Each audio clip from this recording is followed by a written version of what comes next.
हाँ बच्चों, अब हम चैप्टर नंबर 7 में आगे बढ़ते हैं और अब यहाँ पे जो टॉपिक है वह है परिनालिका और परिनालिका के कारण उत्पन्न चुंबकीय क्षेत्र।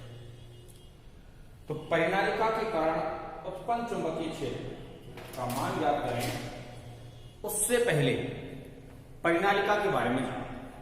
परिनालिका देखो, जब कोई चीनी मिट्टी से या प्लास्टिक से निष्कर्षतः एक विद्युत रोधी पदार्थ से, विद्युत रोधी पदार्थ कुचालक पदार्थ से बेलनाकार छड़ बना ली जाए।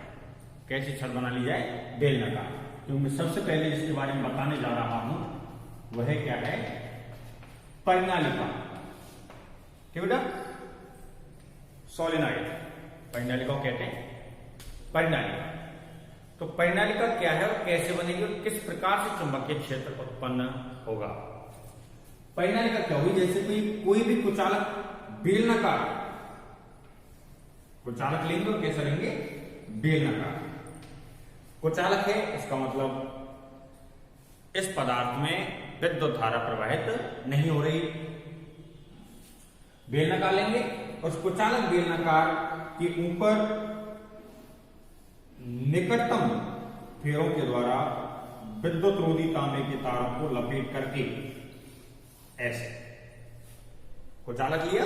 कुचालक एक बेलनाकार छड़ ली, इस कुचालक बेलनाकार छड़ के ऊपर विद्युत रोधी तांबे के तारों को लपेट करके, कैसे तारों को बेटा?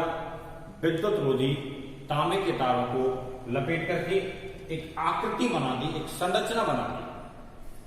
इस आकृति या संरचना को परिनालिका कहते हैं। ये जो आकृति या संरचना बनेगी, इस आकृति या संरचना को ही क्या कहते हैं? परिनालिका। ठीक बेटा, तो परिनालिका क्या हो गया? परिभाषा लिखना चाहें तो नॉर्मल एक डेफिनेशन बनती है, जब किसी विद्युत रोधी कुचालक छड़ के ऊपर, जब किसी विद्युत रोधी बेलनाकार छड़ के ऊपर, सॉरी कुचालक बोल गया, जब किसी विद्युत रोधी या कुचालक बेलनाकार छड़ के ऊपर, ठीक बेटा, विद्युत रोधी तांबे के तारों को लपेट करके आकृति बना दी जाए तो उसे परिनालिका कहते हैं। ठीक बेटा, अब यह जो परिनालिका बनी, मैं यहां से बगल में आ रहा हूं, यह परिनालिका बनी सपोज है। ठीक बेटा, यह बीचों बीच क्या बन जाएगा? परिनालिका का अक्ष। ऐसे इसमें बन जाएगा, बीचों बीच क्या बन जाएगा? परिनालिका का अक्ष। अब जैसे ही हम परिनालिका में धारा प्रवाहित करेंगे, सपोज है कैसे धारा प्रवाहित कर रहे हैं, तो एक सिरा ये रहा, एक सिरा ये रहा। जैसे अपन स्प्रिंग देखते हैं ना, तो स्प्रिंग एक परिनालिका हो गई। एक सिरा ये रहा, एक सिरा ये रहा, कंप्लीट यहां पे वृत्तीय सर्किल बना हुआ है इस प्रकार से। अब वृत्तीय सर्किल में धारा प्रवाहित हो रही है, धारा प्रवाह के कारण अक्ष के अनुदिश तो समरूप चुंबकीय क्षेत्र उत्पन्न हो जाएगा। अक्ष के अनुदिश तो कैसा चुंबकीय क्षेत्र उत्पन्न हो जाएगा? समरूप। लेकिन यहां पर परिनालिका के बाहर, ऊपर ले लो चाहे नीचे किसी पॉइंट को ले लो, परिनालिका के बाहर चुंबकीय क्षेत्र का मान 0 प्राप्त होगा। क्यों प्राप्त होगा भाई? जैसे मैं इस पॉइंट की बात कर रहा हूं, नीचे वाले सिरे के कारण यहां पर मान कैसा आएगा? नेगेटिव में, डिस्टेंस ज्यादा है, यहां पर मान कितना आएगा? पॉजिटिव में, तो 0 हो जाएगा। सेम पोजीशन इधर है, यहां पर पॉइंट की बात कर रहा हूं, ऊपर वाले के कारण नेगेटिव और नीचे वाले के कारण पॉजिटिव। लेकिन जब सेंटर पॉइंट की बात कर रहा हूं, अक्ष की बात कर रहा हूं, तो प्रत्येक भाग के द्वारा, क्योंकि अक्ष कहां बनेगा? जहां परिनालिका के प्रत्येक बिंदु से, प्रत्येक पॉइंट से अक्ष की दूरी कैसी रहेगी? समान। तो यहां पर प्रत्येक भाग के द्वारा एक समान चुंबकीय क्षेत्र आएगा, समान मान का चुंबकीय क्षेत्र आएगा। तो बीचों बीच अक्ष के पास कैसा चुंबकीय क्षेत्र उत्पन्न हो जाता है? समरूप चुंबकीय क्षेत्र। कैसा क्षेत्र उत्पन्न हो जाता है बेटा? समरूप चुंबकीय क्षेत्र। ठीक है, तो यह होती है परिनालिका। अब इसकी डेफिनेशन लिखना चाहें तो वापस से बताऊं क्या है? जब कुचालक बेलनाकार छड़ के ऊपर, परिभाषा परिनालिका क्या है? कुचालक बेलनाकार छड़ के ऊपर विद्युत रोधी तांबे के तारों को लपेट करके, को चालक लेनी और बेलनाकार लेनी है, छड़ के ऊपर विद्युत रोधी तांबे के तारों को लपेट करके आकृति बना दी जाए तो उसे परिनालिका कहते हैं। आकृति बना दी जाए तो उसे क्या कहते हैं? परिनालिका।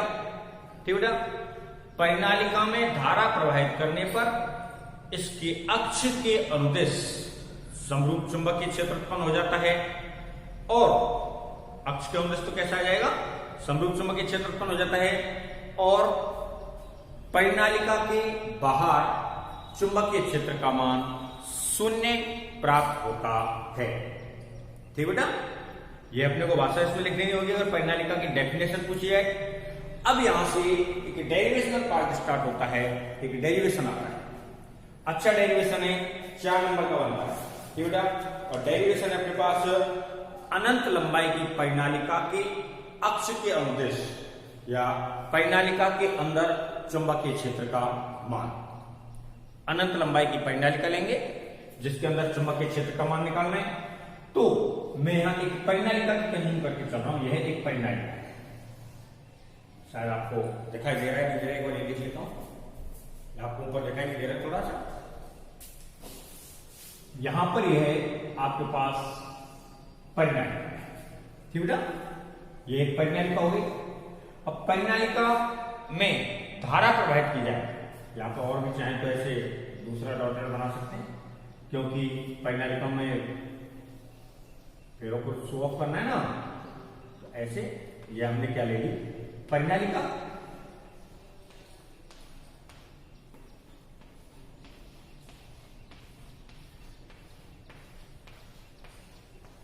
है ना बेटा?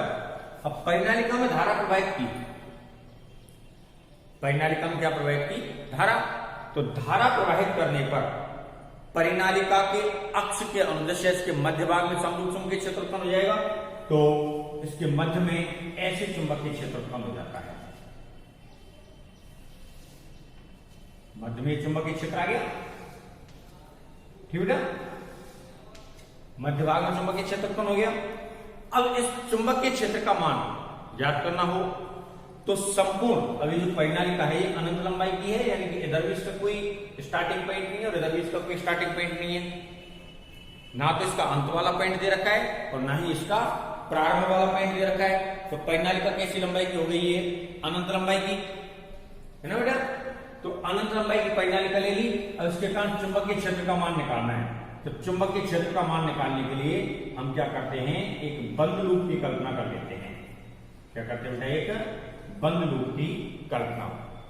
ठीक है, और बंद लूप को मैं यहां नाम दे देता हूं पी क्यू आर एस। क्या नाम दे देते हैं? P Q R S. तो देखो पी क्यू जो अल्पांश लेके चलेंगे यहां पे लंबाई लूप की, पी क्यू लंबाई, क्यू आर लंबाई, आर एस लंबाई और एस पी लंबाई। एक बंद लूप ले लेंगे और बंद लूप किस पे लिया जाएगा? अल्पांश की सहायता से। तो यहां अल्पांश ले लिया अपने P Q, Q R, R S और एस पी। जो परिनालिका के अंशतः तो बाहर है और अंशतः ही क्या है? अंदर। यानी कि जो लूप लेके चल रहे हैं वह परिनालिका के बाहर भी है और परिनालिका के अंदर भी है। ठीक बेटा? तो अब यहां लूप की लंबाई इस प्रकार से ली जाएगी। भाई लूप तो प्रारंभिक सिरे से अंतिम सिरे की ओर मिलेगा। चुंबकीय क्षेत्र की दिशा यह है अपने पास है ही। ठीक है, और यहां बाहर जो चुंबकीय क्षेत्र का मान आ रहा है वो क्या आ रहा है? 0। ठीक बेटा? अब ये टॉपिक हो गया अनंत लंबाई की परिनालिका के अंदर चुंबकीय क्षेत्र का मान लिखना पड़ेगा। क्या लिखेंगे? माना एक अनंत लंबाई की परिनालिका है जिसमें I मान की धारा प्रवाहित हो रही है, या अनंत लंबाई, पहले अनंत को निर्धारित कर दो। आपको क्या होता है कई बार अनंत लंबाई का तात्पर्य यह नहीं है कि हम लंबाई की गणना नहीं कर सकते। जैसे त्रिज्या तो ले ली जाए बहुत ज्यादा छोटी और लंबाई ले ली जाए थोड़ी सी बड़ी। त्रिज्या को नगण्य मान के छोड़ा जा सके तो परिनालिका की लंबाई को अनंत ले लिया जाता है। क्या ले लिया जाता है? अनंत। तो आप अनंत लंबाई की लिख दो, नहीं तो डायरेक्ट ही लिख दो माना कैपिटल एल लंबाई की। कितने लंबाई की बेटा? कैपिटल एल लंबाई की एक परिनालिका है जिसमें आई मान की धारा प्रवाहित हो रही है। माना कैपिटल एल लंबाई की एक परिनालिका है जिसमें आई मान की धारा प्रवाहित हो रही है। धारा प्रवाह के कारण परिनालिका के अंदर चुंबकीय क्षेत्र उत्पन्न हो जाएगा। इसका मान ज्ञात करने के लिए loop P Q R S की कल्पना करते हैं। लूप किसकी बेटा? पी क्यू आर एस की कल्पना करते हैं। ठीक है, एक चित्र जो बुक में है वो तो ये रहा, मैं दूसरा चित्र भी इसका बना सकता हूं मेरे हिसाब से। ठीक है, वो मैं यहां बना रहा हूं। ये मैं एक परिनालिका ले रहा हूं बेटा, ये हमने क्या ले लिया? एक परिनालिका, और परिनालिका में कितने मान की धारा प्रवाहित कर दी? आई मान की। और परिनालिका की लेंथ को क्या ले रखा है? एन। अब एक क्वेश्चन फिर से बता दूं कि सर जी अनंत लंबाई की ले रहे तो लंबाई निर्धारित कैसे हो गई? मैं मान के चल रहा हूं परिनालिका की लंबाई है 1 मीटर। ठीक है, और इसकी जो रेडियस है ये तो इसकी क्या हो गई? लेंथ। और इसकी जो रेडियस है वह है 1 मिलीमीटर। परिनालिका की रेडियस त्रिज्या कितनी है? 1 मिलीमीटर। और इसकी जो लंबाई है वो कितनी है? 1 मीटर। इस अवस्था में 1 मीटर को क्या लिया जाएगा? अनंत। और जो 1 मिलीमीटर इसको क्या लिया जाएगा? नगण्य। ठीक है, तो हम डिपेंड करता है अनंत लंबाई ली जा रही हो किस कैसे ली जाएगी। अनंत लंबाई का तात्पर्य हो गया कि हम उसकी त्रिज्या के साथ तुलना करके चलेंगे। ठीक बेटा, ऊपर वाला चित्र बुक में है, दूसरा चित्र मैं बना रहा हूं। यहां मैं चुंबकीय क्षेत्र का मान ज्ञात करने के लिए वही एक लूप की कल्पना करता हूं। बेटा, लूप का नाम वो दे देते हैं पी क्यू आर एस। ये जो लूप है मैंने नीचे लिया इसको ऊपर भी ले सकता हूं, और ये जो लूप मैंने ऊपर लिया इसको नीचे भी ले सकता हूं। ठीक बेटा, तो अब इसमें भाषा लिखें तो कैसे लिखेंगे? यह चित्र भी बना सकते हैं, इसको डायग्राम फर्स्ट कह दो। ठीक है, और इसको डायग्राम सेकंड कह दो, और बीच में क्या लगा देते हैं? और कोई सा चित्र बना दें, दोनों ही अपनी अपनी जगह पे सही है। ठीक बेटा, अब यहां बात करते हैं भाषा की। दोबारा से बता दो, माना एक एल लंबाई, माना एक एल लंबाई की परिनालिका ऐसे लिख दो, या ऐसे लिख दो माना एक अनंत लंबाई एल की परिनालिका है। माना एक अनंत लंबाई एल की परिनालिका है जिसमें आई मान की धारा प्रवाहित हो रही है। कितने मान की धारा प्रवाहित हो रही है बेटा? आई मान। धारा प्रवाह के कारण परिनालिका के अंदर चुंबकीय क्षेत्र उत्पन्न हो जाता है। इसका मान ज्ञात करने के लिए बंद loop P Q R S की कल्पना करते हैं। किसकी कल्पना करते हैं बेटा? पी क्यू आर एस की कल्पना करते हैं। तब एम्पियर के नियम अनुसार कौन सा नियम लगाना है बेटा अपने को? एम्पियर के नियम से। एम्पियर के नियम से क्या होता है बेटा? बी डॉट डी एल बराबर म्यू जीरो और समेशन आई। अभी बी डॉट डी एल कहां से कहां तक है? अपन पी से लेकर के चलेंगे, और कहां तक चलेंगे? P Q R S. कहां तक चलेंगे बेटा? एस तक। पी से लेकर चलेंगे, और कहां तक लेके चलेंगे बेटा? इसको अपन एस तक लेके चल देते हैं। ठीक है, या कंप्लीट इसको आप ऊपर नहीं लिखना चाहते तो आप नीचे भी लिख सकते हैं। कहां पे लिख सकते हैं इसको? ऐसे लिख देता हूं, पी क्यू आर एस। ठीक है, लूप का निर्धारण करना है, लूप का नाम लिखना है। अब एक समाकलन में टॉपिक आपको मैंने पढ़ा रखा है, 11वीं कक्षा में बता रखा होता है, और सभी आप बच्चे पढ़ चुके होते हैं। लिमिट का पुनर्निर्धारण करना कैसे होगा भाई? अपने पास लिमिट 1 से लेके 2 तक है, एफ एक्स डी एक्स। तो मैं इस लिमिट को ऐसे लिख सकता हूं, 1 से लेके 1.5 तक F X D X, plus 1.5 से लेके 2 तक एफ एक्स डी एक्स। ठीक है, दूसरे एग्जाम्पल से समझें भाई। मेरे को बस में बैठ के ए बिंदु से और डी बिंदु पर पहुंचना है। ए बिंदु से कहां पहुंचना है? डी बिंदु पर। अब यहां ए से डी तक पहुंचने में बीच में दो स्टॉप और पड़ते हैं, एक तो बी पड़ता है, एक कौन सा पड़ता है, सी। तो क्या क्या पॉसिबिलिटीज हो सकती है? पहली पॉसिबिलिटी हो सकती है मैं डायरेक्ट ए से लेके डी पे पहुंच जाऊं, है ना। दूसरी पॉसिबिलिटी हो सकती है ए से लेके बी पे पहुंच जाऊं और बी से लेके डी पे पहुंच जाऊं, ये दूसरी पॉसिबिलिटी है। तीसरी क्या हो सकती है, ए से लेके बी पे, बी से लेके सी पे, ठीक है, सी से लेके डी पे पहुंच जाऊं, ये तीसरी पॉसिबिलिटी है। चौथी क्या हो सकती है, ए से लेके सी पे और सी से लेके डी पे, चौथी पॉसिबिलिटी हो सकती है। तो कुल मिला के अपने को समाकलन में, वापस से समाकलन समझा रहा हूं, समाकलन का निर्धारण करना है ए से लेके कितने तक, डी तक, एफ एक्स डी एक्स, है ना बेटा। तो मैं इसको इन चारों में से अलग अलग लिमिट ले सकता हूं। ए से लेके डी तक पहली लिमिट तो है ही, इसी को मैं लिख सकता हूं, क्या लिख सकता हूं, ए से लेके बी तक F X D X plus B से लेके डी तक एफ एक्स डी एक्स, ये भी सही है।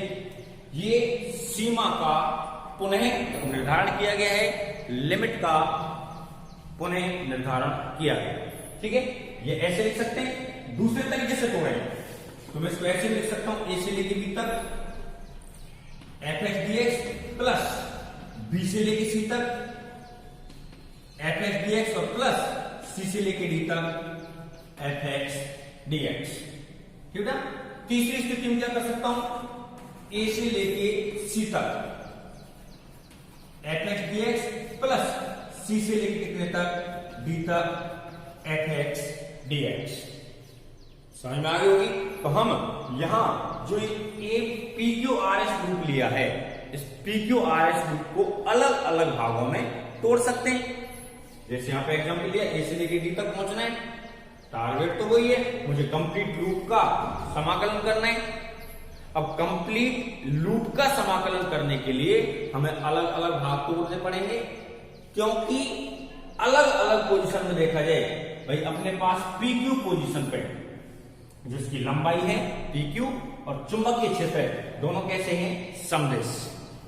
क्यू आर पोजीशन पे चुंबकीय क्षेत्र तो यूं है और लंबाई कैसे, ऐसे, कैसे हैं, लंबवत। एस आर एस पोजीशन पे यहां पर चुंबकीय क्षेत्र ही नहीं है, परिनालिका के बाहर हो गया ना, और परिनालिका के बाहर चुंबकीय क्षेत्र का मान क्या है, 0। तो यहां तो कोण ही नहीं बनेगा। एस पी पर चलेंगे, वापस से क्या हो गया, लंबवत हो गया। तो इसके यहां पर निर्धारण करेंगे, इन मानों का निर्धारण करेंगे, ठीक है। तो सीमा का क्या करेंगे, पुनः निर्धारण। सीमा का क्या करेंगे, पुनः निर्धारण, ठीक है बेटा। तो यहां क्या लिख देंगे, सीमा का पुनः निर्धारण करने पर, ये लिख देता हूं, सीमा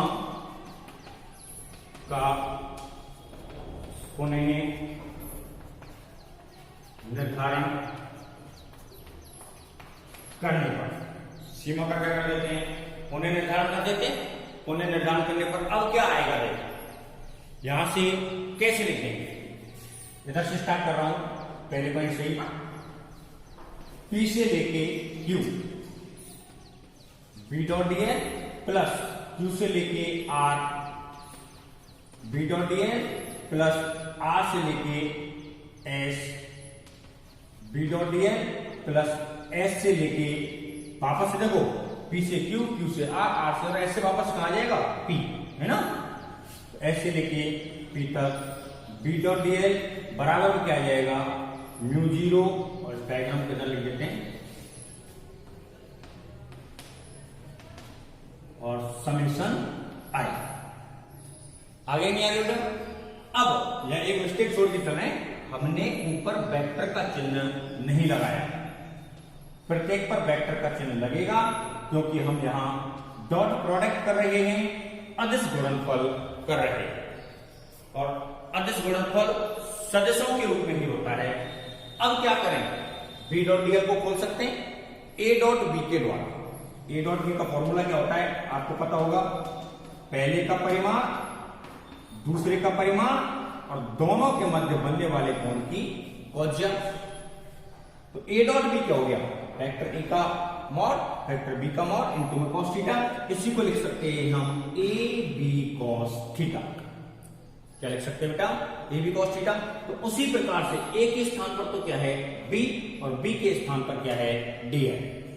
तो इसको जब अपन ओपन करेंगे, यहां से ओपन करने पर मान क्या प्राप्त होगा, देखो यहां से ओपन करने पर मान आएगा, पहला पी से लेकर क्यू तक B D L cos theta plus Q से लेकर आर तक B D L cos theta plus R से लेकर कहां तक बेटा एस तक B D L cos theta plus S से लेकर कहां तक हो गया पी तक B D L cos theta. और उसकी जो इक्विवेलेंट वैल्यू चल रही है वो कितनी आ रही है म्यू नॉट इंटू में समेशन आई।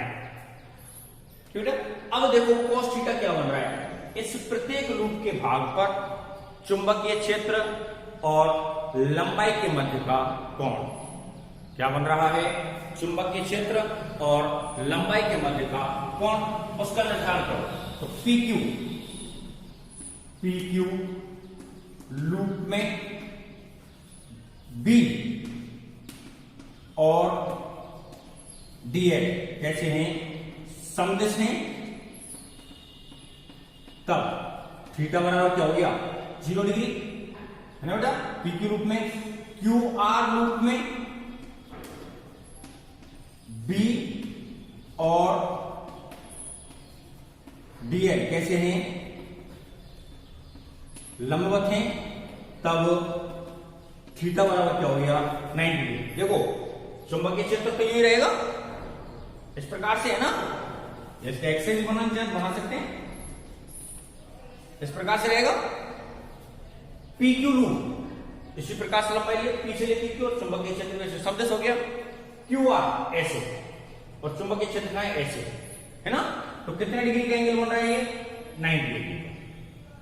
आर एस पर क्या होगा, चुंबकीय क्षेत्र का मान 0, परिनालिका के बाहर हो गया ना, और परिनालिका के बाहर चुंबकीय क्षेत्र का मान क्या हो जाता है 0। और एसपी पर वापस से देखो कितना डिग्री का एंगल बन जाता है ये 90, है ना। तो लिखते हैं पी क्यू हो गया, क्यू आर हो गया, आगे इसका लिख देते हैं आर एस लूप में बी का मान क्या है बेटा 0 है, आर एस लूप में बी का मान 0 है, तब बी बराबर क्या हो गया 0, है ना। अब कौन सा रहेगा अपने पास एसपी लूप में बी और डीएल ऐसे हैं, देखो वापस से लंबवत, डीएल ऊपर जा रहा है और बी ऐसे जा रहा है ना, तो कैसे हैं लंबवत हैं, तब थीटा बराबर क्या हो गया 90 डिग्री। अब प्रत्येक में कोण का निर्धारण करके कोण का मान रख दो। तो पहले पी क्यू में आ जाते हैं, तो क्या आ गया बेटा बी डी एल कॉस कितना डिग्री है 0 प्लस पी क्यू आर में आ जाओ तो B D L cos 90 plus R S में आ जाओ तो आर एस में क्या हो रहा है बी का मान ही 0 हो गया, है ना, 0 dot D L cos theta, है ना बेटा, प्लस एस पी में आ जाओ तो इसमें क्या हो जाएगा बी डी एल कॉस 90, और इन सब की वैल्यू किसके बराबर चल रही है बेटा म्यू 0 समेशन आई, है ना, किसके बराबर चल रही है म्यू 0 समेशन आई। अब देखो कॉस 0 का मान क्या होता है a, कॉस 90 का मान क्या है 0 का गुणा करके ये पूरी राशि क्या हो जाएगी 0, वापस से 90 का मान क्या है 0, तो पीछे वाले तीनों पद तो क्या हो जाएंगे 0, है ना। इधर पी क्यू समाकलन के अंदर चल रहा है, क्या बचेगा बीडीएल प्लस 0 प्लस 0 प्लस 0 बराबर क्या हो चुका है म्यू 0 और समेशन आई।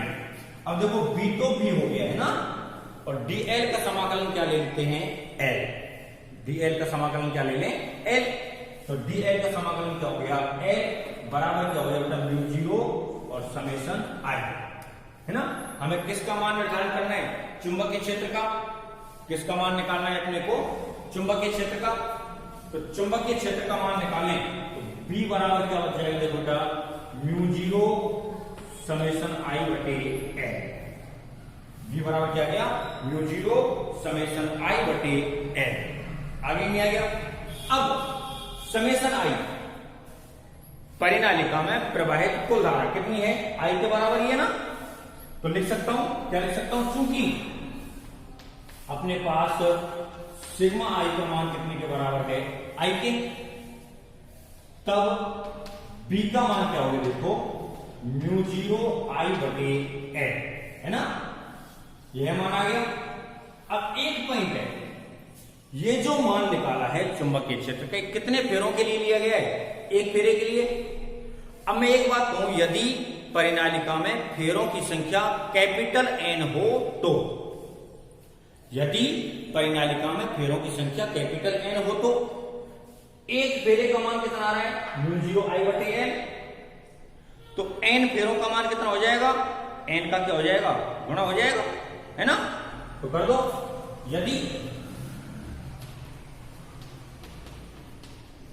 परिनालिका में फेरों की संख्या कैपिटल एन हो तो, अब यहां पे जो बी डैश है, बी नहीं रहेगा, क्या हो जाएगा, बी डैश का मान क्या हो जाएगा बेटा, म्यू जीरो एन आई बटे एन, क्या हो जाएगा ये, म्यू जीरो एन आई बटे एन। ठीक है, अब मैं यही के एक काम कर लेता हूं, ये तो मैंने परिनालिका की कुल लंबाई ले ली, परिनालिका में कुल फेरों की संख्या ले ली, है ना। यदि परिनालिका की इकाई लंबाई के फेरों की संख्या दे दी जाए, क्या दे दिया जाए, परिनालिका के इकाई लंबाई के फेरों की संख्या, तो क्या परिवर्तन आएगा, पहले लिखता हूं, परिनालिका की इकाई लंबाई में फेरों की संख्या स्मॉल एन हो तो, अब देखो इकाई लंबाई में फेरों की संख्या, कई बार वीडियोज में आपको बताया, पहले भी बता चुका हूं, जिस किसी भौतिक राशि के सामने इकाई लग जाए उसका हमेशा क्या देते हैं, भाग, है ना, तो इकाई किस में लग रहा है, लंबाई क्या, तो लंबाई का तो क्या लग गया, भाग, है ना, इकाई लंबाई में किसकी संख्या, फेरों की संख्या, तो स्मॉल एन का मान, इकाई लंबाई में फेरों की संख्या क्या हो जाएगी, फेरों की संख्या बटे कुल लंबाई, तो कैपिटल एन बटे एन किसकी जगह पाया जाएगा, स्मॉल एन की जगह पे, और अब जो बी डैश का मान है वो क्या आएगा, म्यू नॉट स्मॉल एन आई, क्या आ जाएगा बेटा, म्यू नॉट स्मॉल एन आई। यह परिनालिका के कारण चुंबकीय क्षेत्र का मान होता है, परिनालिका के कारण परिनालिका के अंदर चुंबकीय क्षेत्र का मान होता है। वापस से इसको क्वेश्चन आएगा, एम्पियर का परिपथीय नियम क्या होता है, वो अपन पढ़ चुके हैं, बता चुके हैं, किसी बंद पृष्ठ के रेखा समाकलन का मान या किसी धारावाही बंद लूप के रेखा समाकलन का मान निर्वात की चुंबकशीलता और बंद लूप में उपस्थित धाराओं के बीजगणितीय योगफल के गुणनफल के बराबर होता है। अर्थात ये जो लिखा होगा बी डॉट डी एल बराबर म्यू जीरो समेशन आई समाकलन के चिन्ह के साथ, ये होता है एम्पियर का नियम। पहला क्वेश्चन ये रहेगा, एम्पियर का परिपथीय नियम क्या है, परिनालिका किसे कहते हैं, अनंत लंबाई की परिनालिका के अंदर चुंबकीय क्षेत्र की गणना कीजिए, आवश्यक चित्र बनाइए। ठीक है, तो पहले यहीं तक का करता हूं, उसके बाद छोटा सा पॉइंट इसमें और जोड़ देता है वो बताऊंगा। पहले पॉइंट एम्पियर का नियम लिख दिया, परिनालिका की डेफिनेशन क्या है, जब कुचालक बेलनाकार छड़ के ऊपर, जब कुचालक बेलनाकार छड़ के ऊपर विद्युत रोधी तांबे के तारों को लपेट करके, कुचालक बेलनाकार छड़ लिया है ना, कुचालक बेलनाकार छड़ के ऊपर विद्युत रोधी तांबे के तारों को लपेट करके आकृति बना दी जाए तो उसे परिनालिका कहते हैं। परिनालिका में धारा प्रवाहित करने पर अक्ष के अनुदिश समरूप चुंबकीय क्षेत्र उत्पन्न हो जाता है और परिनालिका के बाहर चुंबकीय क्षेत्र का मान शून्य प्राप्त होता है। यह सबसे पहले हमारे पास परिनालिका की डेफिनेशन आती है। अब आएगा अनंत लंबाई की परिनालिका के कारण चुंबकीय क्षेत्र का मान। तो बेटा ये जो डायग्राम ऊपर वाला ये बुक में दे रखा है, बस अंतर इतना ही है, मैंने लूप नीचे ले लिया, उसमें लूप ऊपर ले रखा है। ये डायग्राम मैंने बनाया, दोनों में से कोई भी डायग्राम बना सकते है ना बेटा। तो कैसे लिखेंगे, इसमें थोड़ा सा भाषा लिखनी पड़ेगी। माना अनंत लंबाई कैपिटल एल, माना अनंत लंबाई कैपिटल एल की एक परिनालिका है जिसमें आई मान की धारा प्रवाहित हो रही है। कितने मान की धारा प्रवाहित हो रही है? आई मान की धारा प्रवाहित होने के कारण या धारा प्रवाह के कारण परिनालिका के अंदर चुंबकीय क्षेत्र उत्पन्न हो जाता है। इसका मान ज्ञात करने के लिए बंद loop P Q R S, या इधर से कहते हैं पी क्यू आर एस की कल्पना करते हैं। नीचे वाले धारा को लूप की दिशा में दिखाई, पी क्यू आर एस की कल्पना करते हैं, ठीक है।